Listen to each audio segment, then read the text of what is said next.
நாம ஸ்பீக்கர்கள் உலகத்துல வந்து பாத்தீங்கன்னா வித்தியாசமான நிறைய ஸ்பீக்கர் பாக்ஸ்கள் பார்த்திருப்போம். சின்ன பாக்ஸ் ஆனாலும் சரி, பெரிய பாக்ஸ் ஆனாலும் சரி, பலவிதமான டிசைன்ஸ் நம்ம பார்த்திருப்போம். ஸோ நம்ம வீட்லயும் யூஸ் பண்ணியிருப்போம். ஸோ அந்த அடிப்படையில் இன்னைக்கு முற்றிலுமா ஒரு டிஃபரெண்டான, அதிகமா யாரும் யூஸ் பண்ணாத ஒரு கிடிலன் ஸ்பீக்கர் பாக்ஸ் தான் பார்க்க போறோம். ஸ்பீக்கர் பாக்ஸ் வேற ஒன்றும் இல்லை தான்.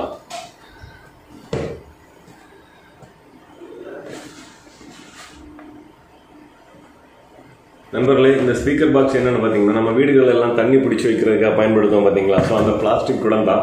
ஸோ அதில் ஒரு ஊஃபர் வச்சிருக்காங்க, ஒரு டியூட்டர் வச்சிருக்காங்க. ஒரு வேற லெவல். நம்ம எல்லாம் சின்ன வயசுல வந்து பார்த்தீங்கன்னா இதே மாதிரி ஒரு பிளாஸ்டிக் குடத்துல வந்து மேலே ஒரு ஊஃபர் வச்சு பாட்டு கேட்டிருப்போம். நான் கேட்டிருக்கேன். ஸோ இங்கே வந்து அதோட ஒரு ஸ்டெப்பு மேலே போய் மேலே ஒரு ஊஃபர் வச்சிருக்காங்க. இங்கே வந்து பார்த்தீங்கன்னா ஒரு டியூட்டர் வச்சிருக்காங்க. எனக்கு இதுதான் ரொம்ப பிடிச்சிருக்கு. ஊஃபரும் டியூட்டரும் ஒரு குடத்துல வச்சிருக்காங்க அப்படிங்கிறது ரொம்ப பிடிச்சிருக்கு.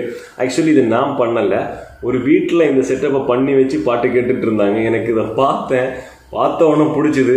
ஸோ பிடிச்ச உடனே எனக்கு இந்த வீடியோவை பண்ணணும், உங்களுக்கு சொல்லணும் அப்படின்னு ஆசைப்பட்டேன். ஸோ அதனால அவங்கள்ட்ட கேட்டேன் வீடியோ எடுக்கன்னு சொல்லிட்டு உடனே கொடுத்தாங்க. இந்த மாடலில் ரெடி பண்ணி வச்சிருந்தது பார்த்தீங்கன்னா ஒரு எலக்ட்ரானிஷியன் தான். எலக்ட்ரானிஷியன் சொன்னால் அவர் ஒரு ஹை பிரில்லியண்டான ஒரு ஆள் தான். அவரோட பேர் வந்து பிரிட்டோ.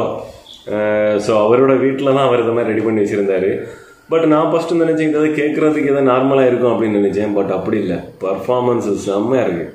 அதுவும் அவர் யூஸ் பண்ணிட்டு இருந்தது பார்த்தீங்கன்னா ரேட்டு கம்மியான ஒரு ஊஃபர் தான். 8 இன்ச் ஊஃபர், அப்பெக்ஸ் கம்பெனியோடது. ஸோ அதே மாதிரி ஒரு டியூட்டர் யூஸ் பண்ணியிருக்காரு, அதுவும் வந்து அப்பெக்ஸ் கம்பெனியோட தான். ஸோ அந்த டியூட்டரில் வந்து பார்த்தீங்கன்னா அவருக்கு தெரிஞ்ச மாதிரியே கெப்பாசிட்டி, நார்மலாக எல்லாரும் ஒரு கெப்பாசிட்டர் போட்டுவாங்க. அந்த மாதிரி நம்ம நிறைய வீடியோவில் பார்த்துருக்கேன். பட் இதில் வந்து 2 கெப்பாசிட்டர் போட்டு கொஞ்சம் வித்தியாசமாக லைன் கொடுத்துருக்காரு. ஸோ அதனால என்னமோன்னு தெரியல, மொத்தத்தில் கேட்குறதுக்கு ரொம்ப குவாலிட்டியாக இருக்குது. செக் பண்ணி காமிச்சு தரேன் பாருங்க.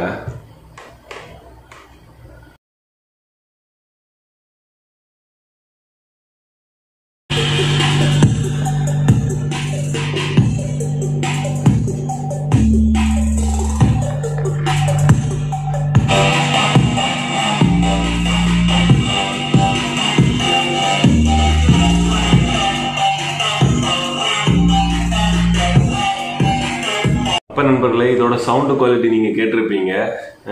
நான் இது வந்து மொபைலில் ரெக்கார்ட் பண்ணுறேன். அதனால எந்த அளவுக்கு உங்களுக்கு அக்யூரேஸான சவுண்டு கேட்கும்ன்றது எனக்கு தெரியல. கம்மியாக தான் கேட்கும். இது வந்து நமக்கு 0 காஸ்ட் தான். நம்ம ஸ்க்ராப்பாக இருக்கக்கூடிய பிளாஸ்டிக் குடங்களை கூட இந்த மாதிரி பயன்படுத்தலாம். பட் ஒரு விதம் கேட்குறதுக்கு நல்லா இருக்குது. ரொம்ப மொக்கைன்னு சொல்ல முடியல, நல்லா இருக்குது கேட்குறதுக்கு. ஸோ எவ்வளோ பாலிங்கிறதுனால அந்த வைப்ரேஷன் ஒன்றும் பெரிய அளவுக்கு தெரியல. பட் அவங்க கட் பண்ணியிருக்கிறது வந்து பார்த்தீங்கன்னா கரெக்டாக இந்த ஊஃபர் உட்கார அளவில் கட் பண்ணியிருக்காரு. ஸோ அதனால என்னமோ தெரியல, வைப்ரேஷன் ரொம்ப கம்மியாக இருக்குது. Anyway, good idea and good quality. நம்ம ஸ்பீக்கர் பாக்ஸ் எல்லாம் வாங்குறது நம்ம கையில் காசு இல்லைன்னு ஃபீல் பண்ணீங்கன்னா தாராளமாக இந்த மாதிரி ட்ரை பண்ணுங்க, நல்லா இருக்கு. அப்போ இன்னொரு விஷயம் கூட நண்பர்களே, ஸோ இந்த ஸ்பீக்கர் பாக்ஸ் மேக் பண்ணியிருந்தாங்க இல்லையா, ஸோ அந்த அண்ணன் தான் வந்து பார்த்தீங்கன்னா அவங்க வீட்டில் ஒரு முக்கியமான ப்ராடக்ட் ஒன்று ரெடி பண்ணி வச்சிருக்காங்க. ஸோ இந்த ப்ராடக்ட் எனக்கு பார்த்து பிடிச்சிச்சு. ஸோ வித்தியாசமாக இருந்துச்சு. ஸோ அதனால இதையும் நாங்கள் எடுத்துகிட்டு வந்துட்டேன் வீடியோ எடுக்கணும் அப்படிங்கிறதுக்காக. கேட்ட உடனே கொடுத்தாரு. ஸோ அந்த அண்ணன் தான், பிரிட்டோங்கிற அதே அண்ணன் தான் ரெடி பண்ணியிருக்காரு. ஸோ அப்போ இந்த செட்டப்புக்கான வீடியோ வந்து நம்ம அடுத்த வீடியோவாக பார்ப்போம். ஸோ அது வரைக்கும் stay tune our channel. Okay. அப்போ நண்பர்களே, இந்த வீடியோ உங்களுக்கு இஷ்டப்பட்டிருக்கும்னு நான் நினைக்கிறேன். அப்படி இஷ்டப்பட்டுச்சுனாக்கா லைக் பண்ணுங்க, உங்களுடைய கருத்துக்களை வந்து கமெண்ட்ல சொல்லுங்க. அப்போ மீண்டும் இதே போல ஒரு அடிப்பொலி வீடியோ மட்டும் நம்ம சந்திக்கிற வரைக்கும் நன்றி, வணக்கம்.